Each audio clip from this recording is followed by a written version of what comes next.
बोलती पुस्तके. ज्यांना वाचनाचा नाद त्यांना बोलती पुस्तके घाली साद. आमचं चॅनल सबस्क्राईब करा आणि सबस्क्राईब करायला इतरांनाही सांगा. नमस्कार श्रोते मित्र हो. बोलती पुस्तके सादर करत आहे ज्येष्ठ साहित्यिक चंद्रकुमार नलगे सर लिखित कादंबरी देवाची साक्ष. प्रकरण 3.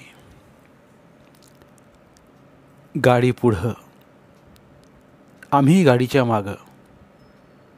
मला गाडीची हौस दांडगी. झोकदार बैलांच्या गळ्यातल्या घंटा वाजत त्याचा एक नाद माझ्या कानात बसलेला असायचा. पाहुण्या पैचं लगीन निघे, गाडीला कमानी बांधल्या जात, वरून सावलीसाठी घोंगडी बांधत, बैलाच्या टोकदार शिंगांना तांब्याच्या शेंब्या मारल्या जात, अंगावर रेशमी झुला शोभत आणि कपाळावर भिंगांचं जोडेदार बाशिंग नटून जाई. तसल्या गाडीतून बसून अनेकदा पाहुण्या रावळ्यांच्या लग्नाला जाऊन एक प्रकारचा आनंद मनात मावत नसायचा. अनोखा आनंद लुटून गावी परतण्यात हौस वाटायची. पण त्या लटक्या आनंदाच्या स्मरणावर कित्येक दिवस स्वप्नासारखे जायचे. एक अत्तराचा सुवास तेवढ्या काळ भर भरून जायचा. पण आजचं जाणं हे परतीच्या वाटेचं नव्हतं. उभारल्या जीवनाचं वसान झालेलं पाहत जायचं होतं. सारं उदास उद्विग्न करून टाकणारं वातावरण गाडीच्या आवाजानं अधिकच बदसूर झालं होतं. आपण इथल्या साऱ्या सुखांना कायमचं अंतरणार म्हणून काळीज कापून निघत होतं. बैल जर अडखळला तशी नानानं एक शिवी हासडली, जोरानं आसूड मारला. त्यावरूनच नानाची मनस्थिती समजून येत होती. अलीकडे नानाच्या वागण्याचा अर्थ समजत नव्हता. तर तुकाबा एकदम म्हणाले, धरण होतं आहे हे ऐकल्यापासून नानाचं मनच भंगलंय. हे तुकाबाचं म्हणणं खरं असतंय. नानाचं मन कशात लागत नव्हतं. अगदी तिरसटासारखं वागत. कुठे गाडी निघाली की नाना मला उचलून गाडीत घेत, जवळ बसून घेऊन बैलांना चुचकारत, गाणी म्हणत. खरं तर आज नानानं मला गाडीत बस म्हणायला हवं होतं, पण म्हटलं नाही. पार पार लक्षच उडालं होतं. भानच नव्हतं. कसला तरी विचार त्यांच्या मनात तुफान माजवत होता. आईच म्हणाली, सदा गाडीत बस बाबा. तेवढ्यात गाडी ओढ्यात शिरली आणि चटकन मला आठवण झाली. नानानंच एकदा गाडीतून जाताना ती गोष्ट सांगितली होती. आपल्या वाडवडिलांच्या खानदानीची कथा ऐकता ऐकता माझ्या हातातील पेन्सिल तलवार झाली होती. शत्रूंच्या मुंडक्याचा खच घातला होता. कुणी पूर्व शिवछत्रपतींच्या मावळ्यात एक नेकीचा नेकदार होता. स्वराज्याचा पाईक बनला होता. शत्रूनं जेव्हा त्याच्यावर चाल केली तेव्हा प्राणपणाने तो लढला. जीवात जीव असेपर्यंत त्यानं तलवार गाजवली. ओढ्याच्या काठावर रणांगण झालं. झाडातून कुठून तरी भाला वेगानं आला, पाठीत घुसला आणि तो काठावरून ओढ्यात पडला. शेवटच्या हर हर महादेवनं अवघा आसमंत मंत्रून गेला. रक्तानं ओढ्याचं पाणी लाल झालं. मावळ मराठ्यांच्या मुखात हर हर महादेवची गर्जना घुमली. ओढ्याला लाल पाण्यानं धमनी धमनीतनं रक्त पेटवलं. भगवं निशाण निळ्या नभाला जाऊन भिडलं. ही वार्ता राजांच्या कानावर पडल्यावर त्यांचा ऊर अभिमानानं फुलून गेला. दरबारातनं 2 घोडेस्वार धावत सुटले. गावात येऊन खलिता उघडला. पाटील कुलकर्ण्यानं वाचला. 4 बिघ जमीन पूर्वजांच्या नावानं जाणत्या राजानं दिली होती.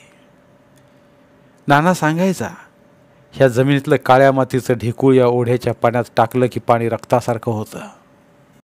मी विषाला शिर्याला घेऊन अनेकदा ढेकळं पाण्यात टाकून बघितली.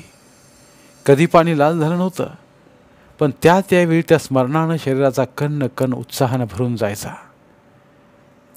मला स्मरण झालं. लगतच्याच इनामातलं ढेकूळ आणला, ओढ्यात टाकला. ओढा कोरडाच होता, तरीही लाल पाण्याचा शोध माझ्या मनानं घेतला. मनाला वाटलं, आता हाही मनाचा इथला खेळ संपला. ही शेवटचीच आठवण. एक एक धागा तुटत जात होता. जीवाला तात लागत जात होता. मनाला वाटलं, एवढं इनाम गेलं पण नाना थांबला का नाही? त्याला काहीच वाटलं नसेल का? की ज्वालामुखी आतल्या आत धुमसत होता, उकळत होता. आईनं पदर लावले डोळे मात्र दिसले नाहीत. गाडी चढायला लागली. आईनं मला उचलून गाडीतल्या अडगळीत ठेवलं, अगदी पाठीमागं. आईला म्हटलं, तूही चढ की वर. तशी आई आत ओढल्या आवाजात म्हणाली, गाडी उतारायला लागली की बसेन. मनाला वाटलं, आता उतार कधी लागेल का तरी, का असंच खडतर जीवन जगावं लागणार. असंख्य गोष्टींनी मन भरून गेलं. आई मागून त्राण नसल्यासारखी पाय ओढत ओढत चालली होती. मी दप्तर पोटाशी धरून बाहेरच्या चांदण्यात पाहत होतो. डोळं भिरभिरत होते, काहुरत होते. डोक्यावर पाळणा हलत होता. पाळण्यातल्या देवांना हिंदोळा बसत होता. माझं मन गाडीबरोबर हादरत होतं. गाडीचं चाक दगडावर गेलं, आपटलं. मला हादरा बसला. चांगला सावरून बसलो. पाय दुमडलेले, पोटाशी दप्तर. मागच्या वाल्यावर हनवटी टिकून दूर होत जाणाऱ्या गावाकडं पाहत होतो. सर्व गावभर नजर फिरली. तसल्या दुसऱ्या चांदण्यात तुळजीच्या देवळाचं शिखर दिसलं. मला कळायला लागलं, तेव्हापासून त्या देवळाच्या कणाकणाशी एकरूप झालो होतो. विशा, शिर्या आणि नुऱ्या यांनी तर तिथं लफन डाव मांडले, रंगले. लंगडीचे डाव मांडले जायचे. माझ्यावर लंगड यायची. एकदा आलेला डाव उलटून कधी जायचाच नाही. लंगड मलाच घालायला लागायची. नुऱ्या चुकवायचा. पायातले लंगड पायात लगेच बदलायचा. आम्हाला काही कळायचं नाही. अंधार पडला तरी तिथून निघू नयेसं वाटे. गुरुवानं लावल्या तेल वातीकडं कितीदा तरी किती वेळ पाहत बसायचा. नुसतं त्या जळणाऱ्या मंद वातीकडं सारखं पाहत राहावंसं वाटायचं. श्रावणातल्या भजनाने तिथलं वातावरण अद्भुत वाटायचं. विना गळ्यात अडकवून दिवसभर तिथं उभं असायचं. पण पोटाला भूक कधी जाणवली नाही. तहान भूक हरपून जायची. लंगड्या कृष्णाचा पाळणा तिथं हलायचा. असा कसा बाई देवाचा देव ठकडा, देव एका पायानं लंगडा. या नादावर पोरी बाळींच्या झिम्मा फुगड्याने डोळ्यांचं पारणं फिटायचं. यंदाचं धनगराची वैजू किती नटली होती.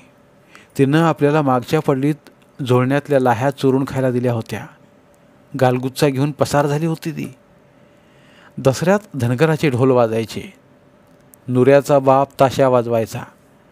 नव्याच्या नवरात्री फुलांच्या सुंदर माळा बांधून जायच्या. डोंगरदरीत पावा घुमायचा. पांढऱ्या गाईचे थवे तांबड्या वाटाने गावात उतरायचे. माळ्यावरची पालखी खाली उतरते, सजते. वर्षभर कुलपात असला चांदीचा देव पालखीतनं गावभर मिरवतो. गुलालानं माखतो. वर्षाची हौस फेडून घेतो. तुकाआबाच्या खांद्यावरची भगवी पताका चाफ्याला बांधलेली दहीहंडी फोडते. पडलेल्या खापऱ्या वेचायला लोकांची ही झुंबड. त्या खापऱ्या शेतात टाकल्या की पिकाला बरकत येते. धान्यानं घर भरतं असा समज. मीही यंदा एक खापरी पळवली. दप्तरात घालून ठेवली. निमी फोडून वैजूला दिली. तिनं काळ्याच्या पिकात टाकली. काळ्याच्या पिवळ्या फुलांनी साऱ्या डोंगराची कपार फुलून गेली. इंद्रभवन उतरावं असं सौंदर्य डोंगरावर उतरलं होतं. विशा देवीच्या समोर ठेवले पानाची विडे पळवून आणायचा. शिऱ्या आपल्या बापाच्या डबीतलं चुना लंपास करायचा. नुऱ्याने मी दुकानातनं कात आणायचो. मग नदीवर जाऊन पानानं ओट रंगवायचो. यंदा विशा पानं आणायला निघाला तर शिऱ्या म्हणाला, पानं नको आणू. का? देवीला कळेल कोण विडण येते ते. मग पूर्वी नव्हती का कळत? कळत नव्हतं. का? आंधळी होती. आणि आता? आता डोळे घातले तिला चांदीचं. मी सुटकेचा निश्वास टाकला. निदान आमची विड्यांची चोरी देवाला कळली नव्हती. मला गंमत वाटली. एकदा कोणी तिला हात वाहिला तर कोणी पाय वाहिला. म्हणजे देवही बिन हातापायाचा असतो तर. देवालाही डोळे नसतात तर. मग लोकांनी धरण होऊ नये म्हणून तिला का साकडं घातलं? कौल का लावले? कोंडून का घातलं? फणसाकडच्या बापश्याच्या बापानं तर देव पाण्यात घातले होते. पंचकृषीतल्या घराघरातल्या देवारातल्या देवानी जरी मनात आणलं तर गाव उठायची काय गरज होती? पण धरण व्हायचं ते होणारच होतं. माणसांनी देवावर मात केली होती. नाहीतर बिन हातापायाचा आणि डोळ्यांचा देव काय करणार होता? काही झालं तरी आमची तुळजेवरची माया तशीच होती. तुकाआबाच्या बापानं मुंबईहून मूर्ती आणली होती. गावोगावच्या गाड्यांचे तंडेच्या तंडे तालुक्याच्या गावापर्यंत गेले होते. केवढी मिरवणूक निघाली होती म्हणे. सारा भाग लोटला होता. देवीची स्थापना झाली आणि वर्षाकाठी भंडारा सुरू झाला. अंबड जत्रा भरू लागली. या भंडाऱ्याला जायचं म्हणून माणसं किती अगोदरपासून उत्सुक असायची. पण तीच माणसं आज रानोमाळ झाली होती. आज त्याच गावच्या गाड्या डोळ्यात आसू आणून वादळात शिरत होत्या. पिढ्या पिढ्यांचे पाय उखडले गेले होते. बघता बघता ते तुळजेच्या मंदिराचं आसमानातलं शिखर मातीत खचत निघालं असल्याचं भास झालं. दीपमाळ विझत चालल्याचं वाटलं. मन भयकातरलं. काही झालं तरी त्या मंदिराची माती आमची होती, जीवाभावाची. तिथंच रांगलो, दुडदुडलो. आईनं तीट तिथंच लावलं. तुळजेच्या पायावरच डोकं ठेवून आईनं माझ्यासाठी, गोपूसाठी आणि कुशीसाठी ही कृपेचं दान मागितलं होतं. विषाची, शिऱ्याची आणि नुऱ्याची प्रथम भेट झाली ती तिथंच, आणि धनगराच्या वैजूची नजरभेट झाली तीही तिथंच. आई सांगत असायची, ती धनगराची वैजू आहे ना, तिनं तुला लाकडी रंगीत पोपट दिलाय. ते का म्हणून? मी उत्सुकतेनं विचारलो. तू लहान होतास तेव्हाची गोष्ट. नवरात्र होतं. वैजूच्या आईचा उपास होता. ती वैजूला घेऊन देवळात आली होती. तिच्या हातात तिच्या मामानं दिला रंगीत पोपट होता. तूही माझ्याजवळच होतास. तू तो पोपट पाहिलास आणि रडायला लागलास. रांगत रांगत गेलास आणि वैजूच्या हातातला रंगीत पोपट हिसकावून घेतलास. पण मीच तुझ्या हातातनं हिसकून वैजूला परत दिला. तू जास्तच रडायला लागलास. मग काय? एवढ्या त्या नकळतपूरला काय वाटलं कुणास ठाऊक. ती तो रंगीत पोपट इवल्याच्या हातात घेऊन जमिनीबरोबर घसरत घसरत आली आणि आणि आणि तो रंगीत पोपट तुझ्या हातात दिला. एवढीशी पोर गालात गोड हसली. तिचं डोळं फुललं. परत घसरत आईजवळ जाऊन तुझ्याकडं टक टक बघत राहिली. तेव्हापासून तो पोपट आईनं सांभाळून ठेवला. मी मोठा झालो तसा पाळण्याला बांधून ठेवला. गोपूनी किशी त्या झुलत्या रंगीत पोपटाकडे पाहून आपलं रडं विसरत, छोटूकला हातपाय हलवून पाळण्यात साऱ्या जगाला विसरत. वैजूबद्दल तेव्हापासूनच एक मधुर स्वप्न अंतकरणात उभं होतं. देवळात दिलेली तिची आठवण अजूनही माझ्या डोक्याच्या वर पाळण्यात झुलत होती. पाळण्यातलं देव त्याकडे पाहून सारे विसरले असतील. आपले उलटे नशीब, अनंत फेरे. ज्यावेळी पोपटाचे थवेच्या थवे आकाशात भरारत, त्यावेळी वैजूचा पोपटही मला त्यात दिसायचा. मनातल्या पोपटांचा कळप उडाला आणि भरारत निघाला. पुढे गेलेल्या गाड्यांचे आवाज जवळजवळ येऊ लागले. बैलाच्या गळ्यातल्या घंटांचा आवाज स्पष्ट ऐकू येऊ लागला. नानानं बैलानं चुचकारलं आणि बघता बघता गाडीचं चाक भल्या मोठ्या दगडावर चढलं, उचललं. गाडी एवढी कलती झाली की मला वाटलं गाडी उलटणार. मी एकदम ओरडलो तसं आईनं गाडीच्या बाजूला जोरानं ओढून धरलं. उडालेले चाक तसंच दगडावरनं खाली आदळलं. गाडी जाम होती म्हणून, नाहीतर तिचं खिळकाट झालं असतं. आईनं गाडीची बाजू चटकन ओढून धरली नसती तर तेही झालं असतं. मी फेकलो गेलो असतो. पोटाशी धरल्या दप्तराच्या ठिकऱ्या उडाल्या असत्या. आणि देव, ते तर दगडावर आपटले असते. कपाळ मोक्ष झाला असता. पाळणानी पोपट. मी मान वर करून पाहिलं. पाळण्याला जोरानं झोका बसला होता. पोपट हेलकावत होता. नाना काही म्हटल्या काही बोलत नव्हता. एकदा त्यानं मागं वळून पाहिलं. कदाचित मागून येणाऱ्या आईकडं पाहिलं असावं. त्याचं तसं गप्प राहणं मला भीतीचं वाटत होतं. आई म्हणाली, नीट वाल्याला धरून बस, रस्ता खडकाचा आहे. आई अशी बोलली तेवढ्यात तिलाच जोरानं ठेच लागली. मटकन खाली बसली.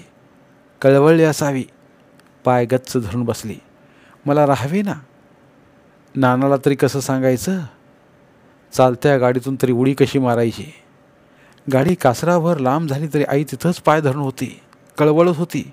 मी दप्तर पोटाशी धरलं आणि जोरानं तशीच उडी मारली. थोडंसं मला खरचटलं. आईजवळ गेलो तर आईचा अंगठा फुटलेला. ती ठणक्यानं तळतळत होती. डोळ्यातनं आसवं घळघळत होती. म्हटलं, आई ठेच लागली? जन्माला आज पुजल्यात त्या ठेचा. आईचा आवाज कष्टी झाला होता. तू बस गाडीत, मग ठेचा लागायच्या नाहीत. मला बसता येत तेवढ्या पुढे. तुझ्या आणखी नशीब कशाला? मला तिच्या अंतरीची व्यथा कळत नव्हती. आईनं तिथलाच कसला तरी पाला घेतला, अंगठ्यावर घातला, बांधला. अंगठा चुनचुनायला लागला. त्या वेदना असह्य होत होत्या. आई उठून उभी राहिली, पदरानं डोळं पुसलं आणि म्हणाली, चल बाबा, गाडी लांब गेली. आम्ही मायलेकरं गाडी गाठायला चालत राहिलो. आईच्या काखेत फडक्याचं गाठोडं होतं. माझ्या पोटाशी दप्तर होतं. आईच्या गाठोड्याच्या फडक्यात चिंध्या लोंबत होत्या. माझ्या दप्तरातल्या फुटक्या पाटीचं तुकडं खळखळत होतं. ढगांचा पांढरा शुभ्र झुबका चंद्राच्या आड आला. चंद्राची सावली सर्व खोऱ्यात पसरत निघाली. त्या सावलीबरोबर माझी नजर फिरत राहिली. गाडीच्या मागे बांधलेल्या चिव्यावर हनवटी टेकून मी बाहेर सावलीबरोबर चिमुकल्या नजरेनं पाहत होतो. सावली सरकत सरकत शाळेवर आली आणि बराच वेळ घुटमळली. लिंबोणीच्या झाडामागं लपणारा चांदो मामा मी इथंच पाहिला होता. रेशमी पंखाच्या फुलपाखरामागं दुडू धावलो होतो. इथं एग सरी म्हणत कोसळणाऱ्या पावसात हुंदडलो होतो. वळचणीत लपून बसणाऱ्या चिमणीला हेरलं होतं. झुक झुक झुक झुक आगीने गाडी म्हणत शाळेभोवती वेड्यासारखे वेढे घालून मुंबई बघून आलो होतो. आकाशातल्या चंद्रावर लपून बसल्या सशाला ससा रे ससा म्हणून हुलकावलं होतं. शाळेच्याच अंगणात मनाचा मोर थुई थुई नाचला होता. मनाचा पिसारा ऐल पैल डोंगरा एवढा उभारला गेला होता. मावळत्या सूर्याची सोनेरी किरण अंगभर झेलीत त्या नाना रंगी ढगाढगांच्यात मिसळून गेलो होतो.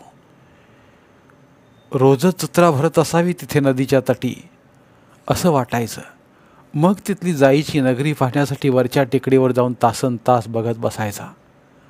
पंख फुटायची, सिंदबादच्या सफरी व्हायच्या, सोनेरी केसाची परी भेटायची, अबलख वारूवर स्वार झालेला मोत्याची माळ घातलेला राजकुमार दौडत दौडत मनामनात शिरायचा. चांदीच्या झाडाला सोन्याची पानं भरली ती इथंच. लेझमाचा खेळ मांडता मांडता दिवटी फुरफुरली ती इथेच. मनात आर पार शिरलेला राजकुमार हलत नाही. इथल्या फुलपाखरांना धरता धरता कविता आठवायची. हात लाविता पंख फाटतील, दोरा बांधता पायही तुटतील, घरी कशी मग सांगा जातील. त्यांच्या घराबद्दल मनात केवढं कुतूहल वाटायचं. त्याच्या एकटेपणाची जाणीव व्हायची. ते चुकलं तर, घर नाही सापडलं तर, आई वाट बघत राहील. त्यांच्या जीवाची घालमेल व्हायची. एक करुणा दाटत यायची. चैत्राची कोवळी लुसलुसत तामसर पालवी आमच्या कोमल मनावर चढली होती. पानगळीचा शिशीर आम्हाला कुठेही दिसला नव्हता. श्रावणातले सरसर शिरवं दुधी पाणलोटानं रुपेरी बनवलं होतं. जांभळी गोडव्याच्या सांज सावल्या, गाणे आमचे झुळझुळ वारा, गाणे आमचे लुकलुक तारा. असंच आमचं जीवन बनलं होतं. इथंच खेळलो, इथेच बागडलो, कोऱ्या धुळपाटीवर आडव्या तिडव्या रेघा मारल्या. मनाची कळी उमलली, पाकळ्या पाकळ्यांनी रसरसीतपणा फुलला, पायात निबरपणा आला. सूर्याला मुठीत कवळण्यासाठी उड्डाण घेणाऱ्या हनुमंताची झेप काळजात भिटली. आढळ पदासाठी उत्तरेच्या रोखानं निघाला ध्रुवबाळ भूल पाडीत होता. स्वप्नातलं दान घेऊन भोग भोगणारा राजा हरिश्चंद्राचा करपटलेला भाकरीचा तुकडा आनंदानं खाणारा रोहिदास अंतकरणातल्या एका कोपऱ्यात जागा शोधित होता. श्रावण बाळाच्या आर्त आकांताने कोवळ्या मनाचा ठाव घेतला गेला होता. एका डोळ्यात एकलव्य उभा होता, तर रोहिडेश्वरला अभिषेक घालणाऱ्या छोट्या शिवबाच्या कणगळीतलं रक्त दुसऱ्या डोळ्यात साकारत होतं. खूप मोठं व्हावं, आकाशाला पालन घालावं, एक झिळमिळीत तोरण दारावर शोभावं अशी तीव्र मनीषा होती. या शाळेत 4थीपर्यंत शिकायचं. 4थीपर्यंतच वर्ग होते. 5वीसाठी 3 मैलावर असल्या चरे माळेशीला जावं लागे.